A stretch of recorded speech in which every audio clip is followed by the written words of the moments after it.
Thank you, Sean. I'm not sure if I introduced myself before or not, but I am with Florida Fish and Wildlife. I've been with them for a little over 8 years now, about 4 years up at Crew, and then 4 years down at Big Cypress Picayune area. And my name is Allyson Webb, and I am the manager for the Panther Island mitigation bank portion of Corkscrew. And I've been here for 8 years, and I think it's kind of funny because Kathleen and I went to Barnes School together 8 years ago. And now we're here presenting on fire. So I guess in the nature of partnering, Allison and I decided to collaborate, obviously, and today we're going to be talking about just an overview of fire ecology. It's a fairly basic presentation in that sense, but I think a lot of it is misunderstood.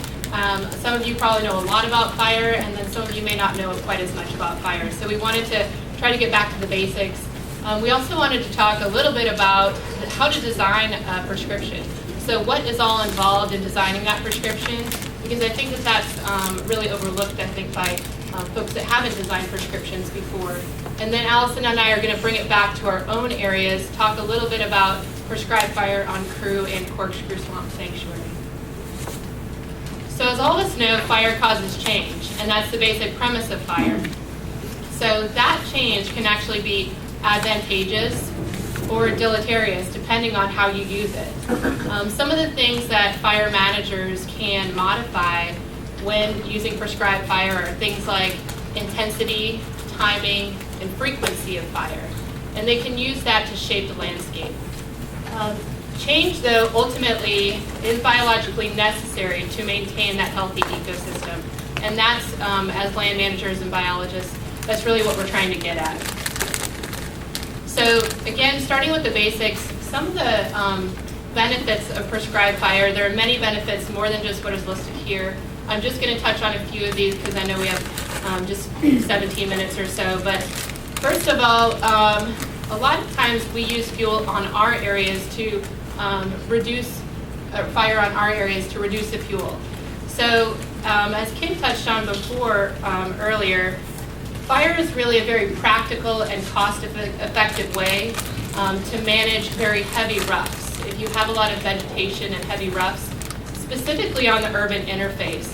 And we touched on this today, is the urban interface is getting closer and closer to our areas every day. So this is a really important factor that we think about as land managers and biologists. One thing I do want to note, though, is that prescribed fire, when we're burning on our areas, it doesn't need to burn the vegetation to the ground. Even mosaic fires can really just basically break up fuel continuity, and that helps with the severity of wildfire if it ever does happen. Secondly, it can improve wildlife habitat.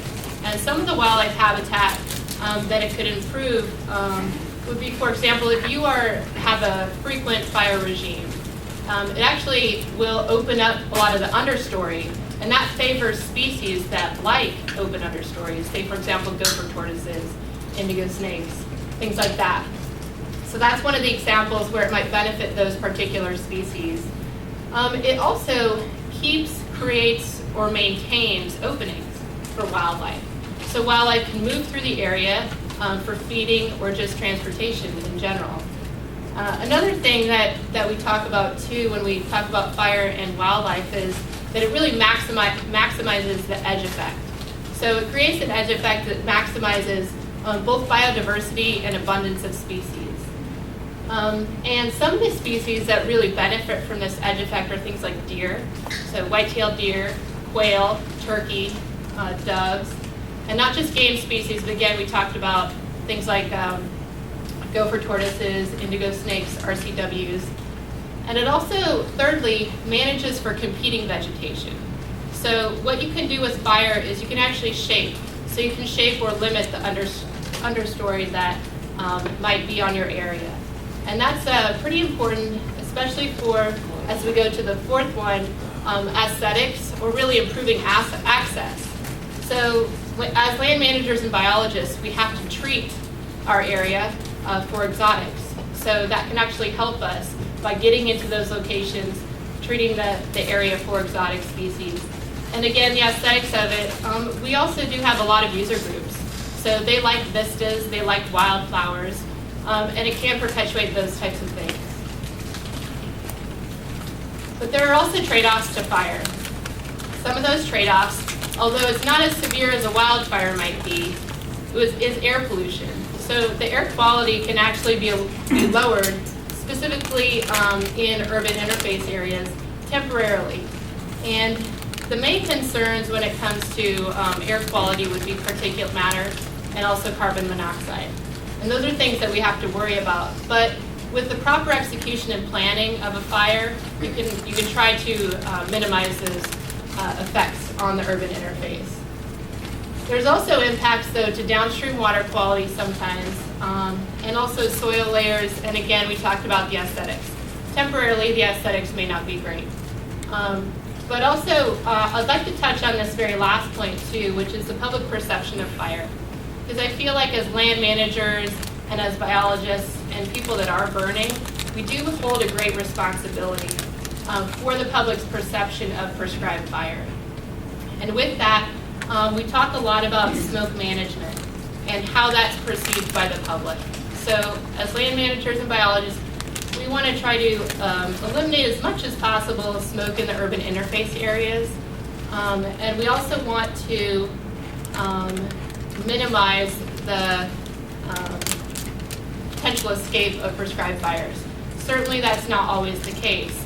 But we also want the public to continue to be educated about prescribed fire, what the difference is between wildfires and prescribed fires, and also, again, minimize the perception of prescribed fire being a bad thing, and actually educate them on the good parts about prescribed fire. All right, so I'm going to talk a little bit more about the actual prescription process, because a lot of people, when we first talk about this, they don't realize the planning that actually goes into conducting a prescribed fire. They're planned. You know, we think about this months in advance. I have a stockpile of plans for all my different units in different directions, different ignition techniques, things like that. Those are all things that we think about. We plan these. So some of the goals include, you actually have to have on your prescription, you have to have a goal.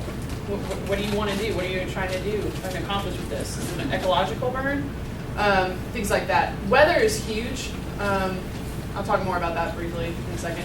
Site characteristics. Do we have snags? Do we have water bordering it? Are we next to an urban interface? How far away is the closest housing development? Things like that are taken into consideration. We have to know what's going on our site.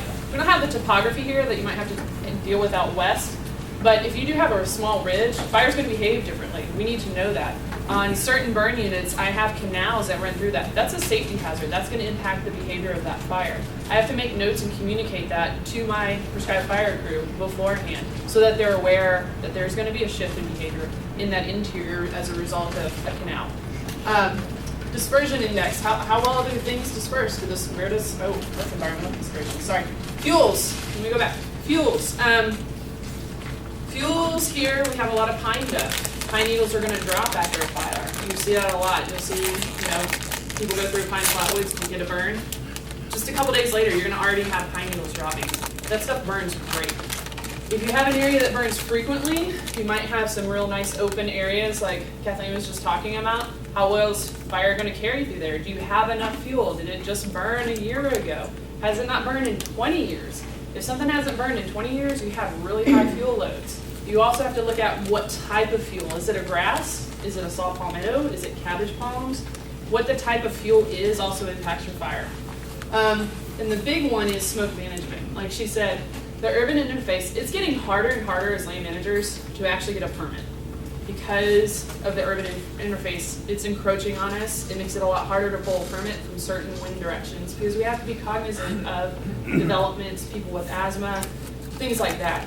So we really have to put a lot of time and effort, and when we call these permits in or you put it in on the computer, they can say no. It might be a perfect day, but if your smoke's going into an area where there's a hospital within a mile, you're not going to get your permit unless you take special precautions. So there's a lot of thought that goes into when we're actually designing a prescription and writing it up. Environmental considerations. All of this stuff is going to fall into your whole weather category. Relative humidity. Is it really dry? You guys have all heard about red flag warnings. It's when your RH drops below 35% for a period of 24 hours or more. We can't burn under those conditions because the fire is going to be hotter, it's going to move more rapidly depending on your winds. It just makes it more volatile when you have low RH like that. Under certain conditions, like right now, it's been so wet, there are certain units that I would love to burn with a relative humidity of 30 if I could get a permit, because I have high fuel loads that have a lot of moisture in there. So you can kind of offset and balance those things based on your humidity and what your fuel moisture is, which is listed right here. Dispersion index, how well is the smoke going to actually carry up and disperse and move away from the area? Wind speed. Fire needs three things. It needs oxygen, it needs fuel, it needs heat to actually go. So if you don't have any wind, you're not going to get any oxygen, it's just going to sit there. And that can have negative impacts on your soil, on your trees, and it also drains you. We've had a fire here earlier, back in December. It was the first fire for my interns, and they were like, man, there's no wind. It's just sitting here. We actually went and got air blowers and tried to move that fire along because we had no wind. It was predicted to be winds, and we just didn't have them. So we had to kind of move along a little faster and put a lot of fire on the ground to try and get it to go. Those are things that we have to take into consideration. Another big part is crew training and experience. I am blessed because I have people like Gene McCollum now, thank goodness, who has retired, and I'm constantly like, come help me out, come help me out. Volunteers like Ralph Arwood, who we also tap into, great, he's awesome on a fire, and he has a lot of experience. I know how they function. And we have interns that come in. Most of our interns have never been on a fire. A lot of them are from up north, and they're like, what's prescribed fire? It sounds awesome, I really want to do it. But they don't understand the safety, or we do some trainings with them, but until they're actually on a fire, what we tell them in a classroom and what they actually get to do are two different ball games. So it's great to have experienced burn crew present so that I can pair interns with them. I don't have to worry. Like, you're responsible for their safety. And they do a great job for us. On the day of the burn, we actually have to get permits from Forestry Service. We also have to notify adjacent landowners, and we have to the crew has to know what's going on, then we have to conduct the burn, then we have to stick around afterwards, and people don't talk enough about this either. We do something called mop-up. Once a fire's on the ground, where's it going to go? It's going to keep going unless you're prepared, unless you have your fire lines in, unless you have something like a soft edge where you're burning into like a wet cypress area. You still have to monitor that, not just one day, not just 2 days. I'm out there every day checking. Luckily this year I've had rain after every fire, so that's really helped. But you're out there checking because fire can creep without you realizing it. You cannot sleep on fire. It's too dangerous, and we have a responsibility to the environment and as well to all our neighbors to make sure that it's not going anywhere after we're gone. So we have to fill out these forms that covers all the details that I just went over. And we have to really define the area to be burned. So we have a lot of maps that go in. In addition to the maps, we have an ignition plan, and we talk about who our crews are, and we give them detailed instructions. Unfortunately, sometimes you get out there and you start your fire, it doesn't behave the way you're anticipating. Maybe the winds are a little more shifty. You think it's coming from the south, it's really coming from the southeast. You have to be able to think on the fly and make adaptations, so you need to know your burn unit. I know my units, I walk them ahead of time. Most burn bosses, to my knowledge, do, unless they're like 2,000 acres. Ours are a lot smaller. But I try and walk my units and have a really good knowledge of them as a result. We have to list our resource management objectives, the season of the burn, and we have to do the whole form, maps. We have to do something called a smoke screen, which actually shows where the smoke is going to go and the chance of it shifting, because winds will shift on you. There's no way in heck that you're going to have a north wind that's going to stay straight north. It's going to shift a little bit, and there's a cone of probability that you have to document on there. Basic anatomy of a prescribed fire. You'll hear people talk about the black, and that's this right here. This is where they anchored in on this, and you want a good solid anchor point, so you're going to anchor into something like a fire line. That fire line is going to be organic soil. You're going to go in and disc it, and it needs to be nice and wide. Narrow fire lines increase your probability of fire jumping it. It needs to actually be double the length of your predicted flame length. And if you don't have that fire line, maybe you have water. We have a couple places, we have an actual canal, well, flowway is what we call it. We can anchor into the flowway right now. It's 30 feet wide and it's solid water. Nothing's going anywhere right there. And then we back off of it, and you let the fire back into the wind. The wind's coming out of this direction, it's backing. It's moving slower it's creeping along. The more wind you have, the faster the backing fire will move. But if it's not rushing at you like a heading fire, like you get with a wildfire. And then we can do some different ignition techniques, like spot interior. So this is what you want a fire to look like. This is some of your suppression equipment along here, which is your cloud line. This is another anchor, another safety area. You can get in the water if you want with the alligators if something goes wrong. And black is safe. We always tell our crews if it's already burnt, you can get in there safely, go back in the black.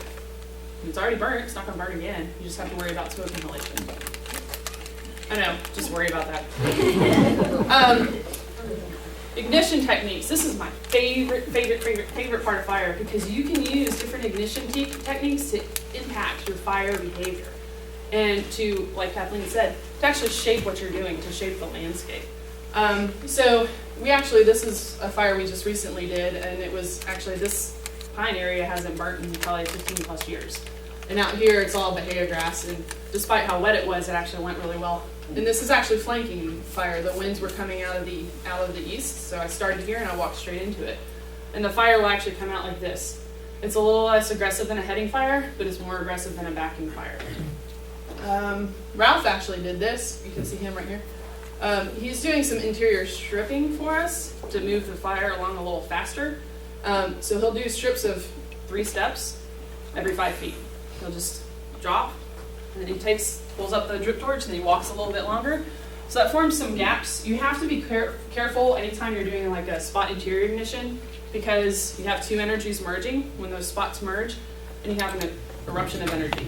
So you want to be cautious. You don't want it to, if you have a big RCW cavity tree that you don't want to burn down, you don't want the flames to merge right there.